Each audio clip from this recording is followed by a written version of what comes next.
Adakah awak semua telah bersedia dengan topik pembelajaran kita pada hari ini? Apakah topik tersebut? Iaitu gaya bahasa. Sebelum tu, cikgu nak tanya, awak semua pernah dengar gaya bahasa sebelum ini? Pernah. Kalau pernah, apa yang awak faham tentang gaya bahasa?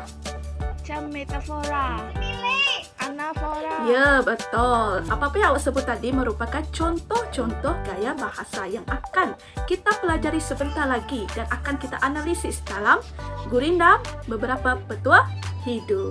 Baiklah, kita teruskan dengan maksud gaya bahasa. Baiklah, gaya bahasa ialah dua rangkai kata yang membawa maksud, cara pemakaian bahasa dari segi pemilihan dan penyusunan sesuatu perkataan atau ayat sehingga menimbulkan kesan kepada pembaca. Maksudnya di sini adalah cara bahasa tersebut dipilih dan disusun sehingga menimbulkan kesan yang indah apabila dibaca maupun didengar. So, boleh faham sekarang? Boleh. Okey, sekarang kita teruskan dengan jenis gaya bahasa. Secara umumnya, gaya bahasa terbagi kepada 4 jenis, iaitu perbandingan, pertentangan, penyirnaan, dan pengulangan. Perbandingan di sini terbagi kepada 3, iaitu gaya bahasa metafora, seperti yang kawan awak sebut sebentar tadi. Selepas itu personifikasi, simile. Manakala pertentangan adalah daripada hyperbola dan inversi. Seterusnya penyirnaan hanya satu, iaitu sinkop. Dan yang terakhir iaitu gaya bahasa pengulangan terdiri daripada gaya bahasa anafora, epifora, repetisi dan rima. Okay, sekarang kita teruskan dengan maksud setiap gaya bahasa tersebut. Teruskan dengan gaya bahasa metafora, iaitu bermaksud gabungan rangkai kata konkret dan abstrak yang menerbitkan makna tersurat. Sebelum tu awak tahu kan konkret dan abstrak? Konkret ialah sesuatu yang maujud, yang boleh dilihat, boleh dirasa ataupun disentuh oleh kita. Manakala abstrak adalah sesuatu yang tak boleh disentuh, dirasa oleh kita. Contoh yang cikgu bagi di sini adalah angin membelai pipiku. Seterusnya adalah gaya bahasa simile yang bermaksud perbandingan sesuatu keadaan atau benda lain yang diikuti oleh kata-kata seperti, iaitu perbandingan. Contoh perkataan tersebut adalah bak, laksana, bagai, ibarat, umpama, persis, macam dan serupa. Maksudnya, selagi puisi tersebut mengandungi perkataan tersebut, maka berlakunya penggunaan gaya bahasa simile. Seterusnya adalah gaya bahasa hyperbola. Hyperbola adalah bermaksud menyatakan sesuatu perkara secara berlebih-lebihan yang bertujuan menekankan sesuatu perkara. Okay, contoh yang cikgu bagi di sini ialah cakap-cakap gunung, isinya lembah sampah. Dia tekankan gunung dan lembah sampah, sesuatu yang berlawanan. Maksud puisi tersebut ialah seseorang tersebut bercakap atau berkata-kata seperti gunung. Gunung yang besar, dia bercakap besar. Tetapi apabila disuruh buat, disuruh janjikan, dia tak dapat janjikan. Itu adalah maksud puisi tersebut. Yang seterusnya ialah gaya bahasa inversi yang bermaksud pembalikan kata, ayat atau rangkai kata yang bertujuan menimbulkan kelainan bunyi. Okey, contoh yang cikgu bagi di sini adalah punah hidupku. Perkataan sebenarnya yang formal adalah hidupku punah, tetapi rangkai kata tersebut dibalikkan menjadi punah hidupku. Okey, kita teruskan dengan gaya bahasa sinkop yang amat popular dalam penulisan kreatif. Okey, maksud di sini adalah pengguguran huruf yang membentuk singkatan bagi sesuatu perkataan. Contoh yang cikgu bagi di sini adalah tidak, yang digugurkan huruf I dan D membentuk tak. Dan seterusnya cikgu bagi contoh aku yang disingkatkan menjadi ku. Okey, cikgu nak tanya apa lagi contoh sinkop yang banyak digunakan?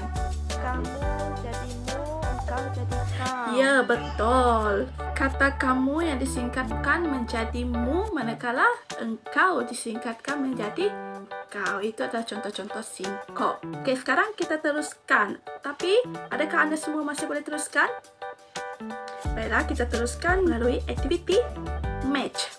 Okey, di sini adalah anafora. Anafora bermaksud pengulangan kata di awal baris yang sejajar atau berturutan. Maksudnya sama ada dalam sebuah rangkap tu, satu rangkap tersebut berlakunya pengulangan kata di awal baris. Jadi siapa yang nak cari mana satukah contoh bagi gaya bahasa anafora di sini? Ya Ali, apakah contoh tersebut? Aku merana, aku sesara. Betul, yaitu berlakunya pengulangan perkataan aku. Itu aku merana, aku sengsara, aku tersiksa. Itu pengulangan perkataan aku di awal baris. Oke, seterusnya adalah epifora. Epifora adalah pengulangan kata di akhir baris yang sejajar atau berturutan. Ini pula berlawanan dengan gaya bahasa anafora karena berlakunya pengulangan kata di akhir baris. Siapa pula yang nak bagi contoh dia? Matchkan contoh epifora. Saya. Ya, Siti, apakah contoh tersebut? Hati tergugah, jiwa tergugah. Betul. Itu berlakunya pengulangan kata Tergugah. ya, tergugah, yaitu hati tergugah, jiwa tergugah. Oke, kita teruskan dengan repetisi.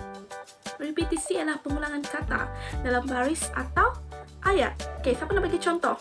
Yes, Meg, apakah contoh tersebut? Mulut mesti manis, mulut mesti ramah, hati mesti Ya, baik. betul. Itu berlakunya pengulangan apa, Meg? Mesti. Betul, pengulangan perkataan mesti. Oke, mulut mesti manis, mulut mesti ramah, dan hati mesti baik. Dan akhir sekali ialah gaya bahasa rima yang bermaksud bunyi atau kata atau huruf yang sama di akhir baris dalam satu rangkap tersebut. Contoh apa yang tinggal sekarang? Yang sungguh. Ya, contohnya adalah sungguh bumi ini tenat, rakyat sudah penat, selingkaran kita tak lagi selamat. Itu adalah berlakunya gaya bahasa rima, iaitu bunyi nat, nat, dan nat. Oke, terima kasih kepada yang menjawab. Baiklah, awak ada lihat beberapa petikan gurindam di sebelah ini? Ada. Okey, sekarang kita akan jalankan aktiviti teka-teki, iaitu cikgu nak awak teka gaya bahasa apa yang terkandung dalam setiap petikan gurindam tersebut. Okey, contohnya yang pertama cikgu bagi di sini adalah kurang fikir, kurang siasat, tentu dirimu kelak sesat. Siapa yang dapat kena pasti gaya bahasa apa yang terkandung dalam petikan gurindam tersebut? Ya, Siti. Apakah gaya bahasa tersebut? Repetisi. Ya, betul. Repetisi. Terima kasih. Iaitu berlakunya pengulangan kata kurang. Betul. Okey. Seterusnya, siapa nak kena pasti? Apakah gaya bahasa tersebut? Inversi. Betul. Iaitu gaya bahasa inversi. Pembalikan kata sepatutnya tentu dirimu sesat kelak, tetapi dibalikkan kata menjadi kelak sesat. Terima kasih Siti dan semua kerana menjawab. Okey, sekarang kita teruskan, iaitu perkataan tajam jika dilepas, ibarat beringin, racun dan upas. Apakah gaya bahasa tersebut? Simili. Betul, simili, iaitu penggunaan perkataan ya, ibarat. Terima kasih. Okey, seterusnya adalah dunia ini taman pergaulan, hendaklah pilih sahabat taulan. Apakah gaya bahasa tersebut? Apa-apa? Singkop, cikgu. Bukan singkop. Tiada singkop pun berlaku di situ. Lah tu, cikgu. Bukan, hendaklah bukan singkop. Apa-apa, cari lagi. Dia berlaku di baris pertama. Dunia ini taman pergaulan. Metafora. Ya, betul, Lali. Iaitu taman pergaulan.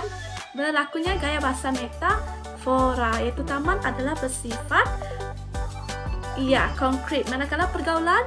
Betul, terima kasih. Okey, rangkap yang akhir sekali. Apakah dua gaya bahasa tersebut? Anafora. Betul, anafora, iaitu pengulangan perkataan jikalau dan segala. Okey, satu lagi, siapa yang dapat kena pasti? Apa dia? Singkop, cikgu. Betul, iaitu singkop. Perkataan kau, sepatutnya engkau disingkatkan menjadi kau. Baiklah, berdasarkan penerangan malu malas dan aktiviti kita sebentar tadi, nampaknya awak semua telah berfaham berkaitan dengan gaya bahasa.